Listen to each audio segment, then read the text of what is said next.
What is up, guys? I am Max, and this is another weekly video. Again, I'm recording my videos on Sunday night, and they will be uploaded that same night. So I'm recording this pretty late. It's almost midnight, actually. But they'll always be available for you on Monday to watch. And I'll usually make a post on Reddit just to notify people that they're online. But if you subscribe to my channel, then you'll always get notified anyway. And other than that, while the game just picks up here a little bit while we make our SCVs, this is a TvT game, by the way, but I stream on Tuesdays and Thursdays now. I added Thursdays to my weekly schedule at 6 p.m. 6 p.m. Pacific Standard Time, that is, so if you're on the East Coast, it'll be 9. And I go for 4 hours usually, and we do a bunch of stuff. I'll always answer your questions in chat. And I commentate my ladder games on North America and Korea, and that's at twitch.tv/maxsc. Alright, so I got a few requests for sort of a tutorial video on how to play against a meching Terran while you yourself are not going mech. So that's what this game is going to be an example of. This is a match that I played at a high masters level on my main ladder account against a Terran who went mech. So I went for a bio style, and I do include tanks, and you'll see how that works. So I'm not going to go over the build in the beginning so much, because I want to go over sort of how the game is supposed to play out once you've stabilized, once you've gotten your expansion down, and you basically have the freedom to do what you want aside from the build order, because the build order can only take you so far. So yeah, I'm going to be doing a 1-rax fast expand, and because this is a replay, I'm just going to go ahead and skip around in here. I'm going to watch from my vision though, so you guys can see what's going on, but I'm gonna go ahead and fast forward it here. So I throw down some more barracks and my gases. This is, if you guys are interested, this is the build that Thorzane did against the Muslim in one of the games that Day 9 showcased for his TvT Terran Week video. That was a while back. Complete. But you can look that up. It's on his archive at blip.tv/day9tv. It's basically just lots of Marines with upgrades and medevacs. So I apologize if you guys are looking for a video that tells you how to like read your opponent in the early stages of the game, but this is going to be more specific, and it's just going to go over sort of how you want to react to a meching player.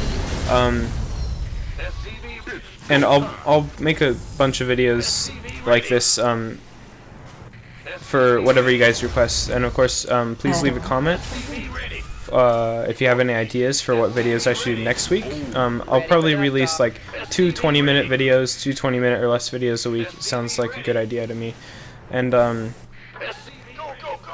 okay, so let's actually get into this game here. So I scouted that let's go ahead and pause it for a second. But I scouted that he had a tech lab on a factory, and he's getting I'm not sure what that was, a tech lab. Okay, so I clicked on it when I scanned, so I knew what it was. And tech lab on that. So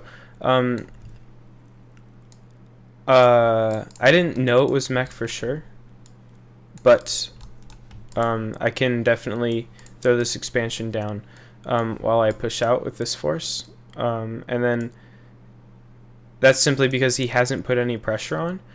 And so I was assuming it was mech, because if he goes for this kind of thing where you get the starport and a couple tech labs and stuff, but he hasn't actually gone to my base, because it had already been like way past the timing for a 1-base attack, I can safely assume that he's expanded. And if he has gotten that kind of thing, and he hasn't put any pressure on me, then I'm gonna go ahead and assume that he's meching.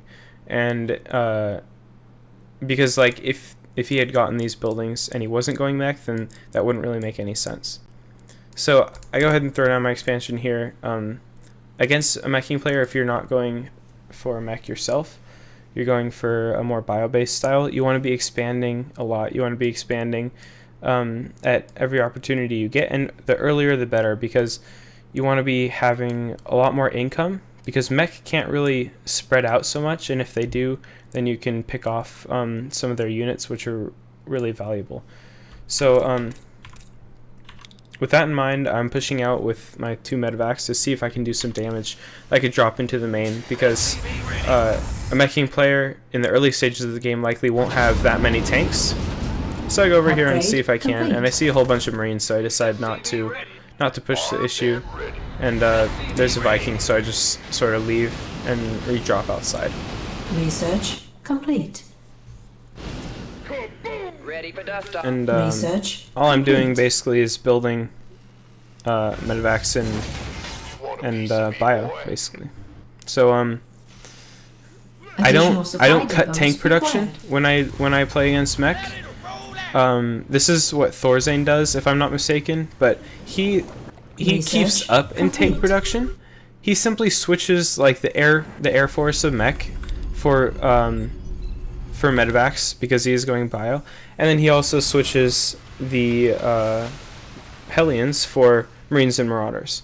And what that's going to do is it's going to give you a Marine, tank, Marauder, medevac force, which can actually compete pretty well against mech, especially when you guys are in a stalemate, or not really stalemate, but you know, like when you're both sieged up and you can't push into each other's tank lines. It's really good in that situation. So as you can see, I got my 3 upgrade facilities relatively early here, because it's important to make sure you're upgrading your bio way ahead of the meching player, so that you can take advantage of timings where you can Upgrade either drop into his main Add-on and do a ton complete. of damage, or just Add-on go after his army. complete. But yeah, the earlier the better with the upgrades, because if you let a mech player out upgrade you, there's almost no chance for you to win, because their units just do so much more damage. So right here, my goal is going to be to deny him a 3rd base. So I have my army positioned down there. And see these 3 buildings that I'm placing right here, the barracks and the depot, that's going to be for Add-on. preventing Hellion run-bys.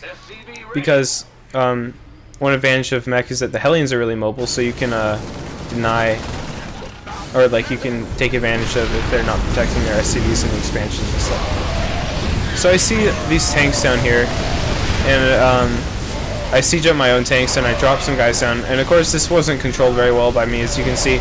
I'm losing a lot more than I should have, but I have killed a lot of his stuff.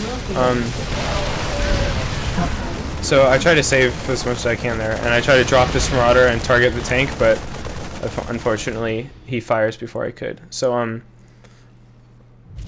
I'm fine trading units.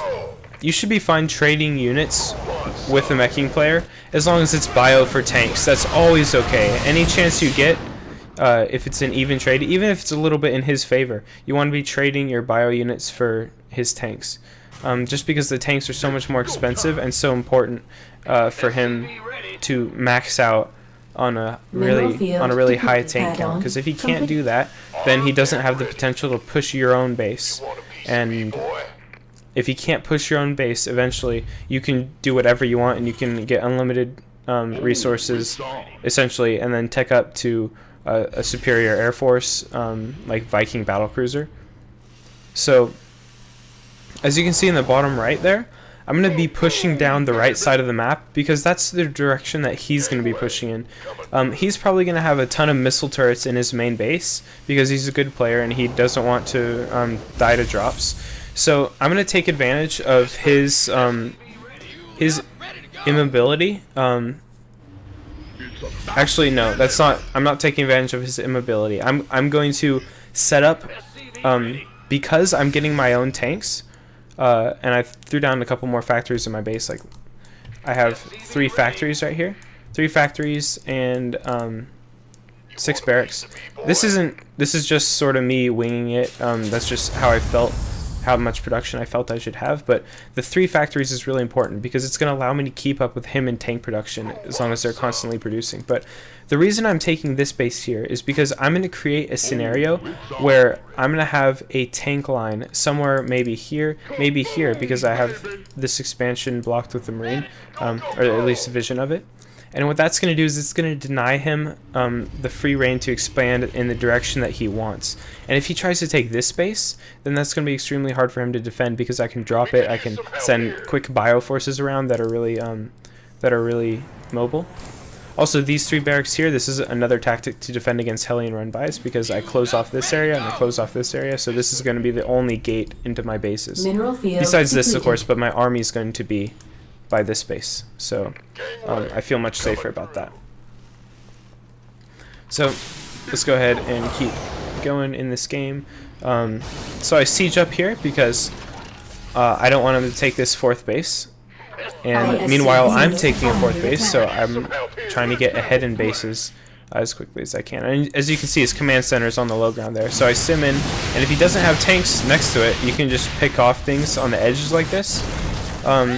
Without losing anything. So if you see up here, he brought his air force. I'm not sure why, but he brings all these Hellions here, and look how well my wall works with these tanks sieged up here, because I was expecting him to sort of do a run by with the Hellions, so I sieged those up, or I rallied all my guys to that little gate, and if he tries to run in, then I can of course just defend it there, and then bring my armies together later.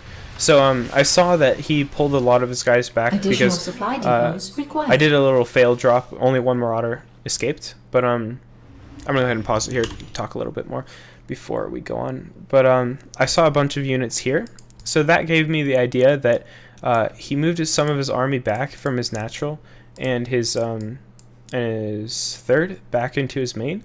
And so what I'm thinking here is if I can bring these units and I can cut him off here, then if his army is in his natural or in his main, then I can create a siege line here that won't allow him to even get to his 3rd. And then I have the potential to drop with my medevacs and do all that stuff.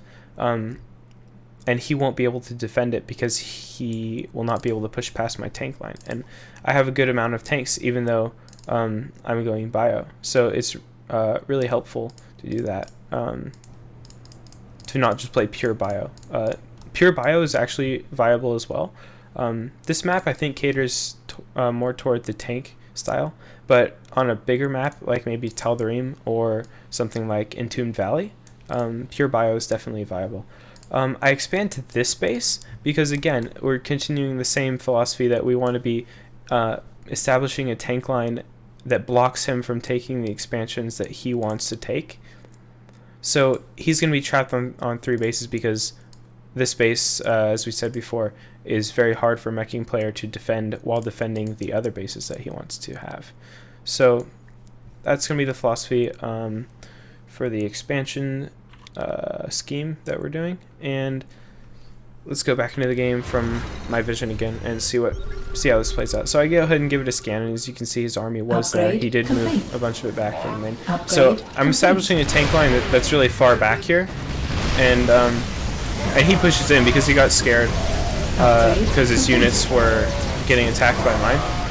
And because I have so many tanks, his army just evaporated. He really didn't have enough time to get his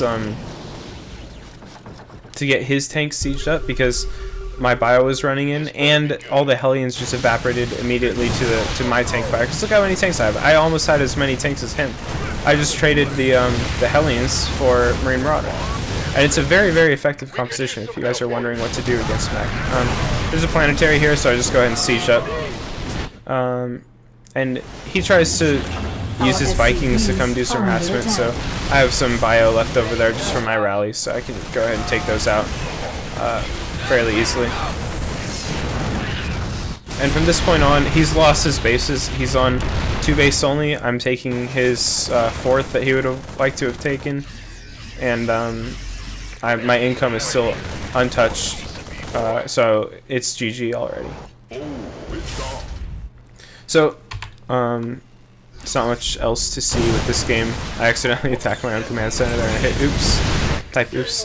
But yeah, he has little straggling forces trying to take out my guys, but then he sees that I could just reinforce immediately and take all his stuff out. So when I'm in a position where I can siege up his natural, there's really nothing he can do because he can't join armies anymore. So he throws down the GG and the well played. So this is my first time doing a kind of replay analysis video. So I hope I hit some key points there that you guys should keep in mind if you want to try to play this style against the Mech. If you guys think it should be a little bit different when I do replay analysis, like I should be more specific about the build order, I sort of just try to focus on the main idea of like how to move armies and where to take expansions. At least if this is the kind of style you're going to play with the high tank count against a meching player.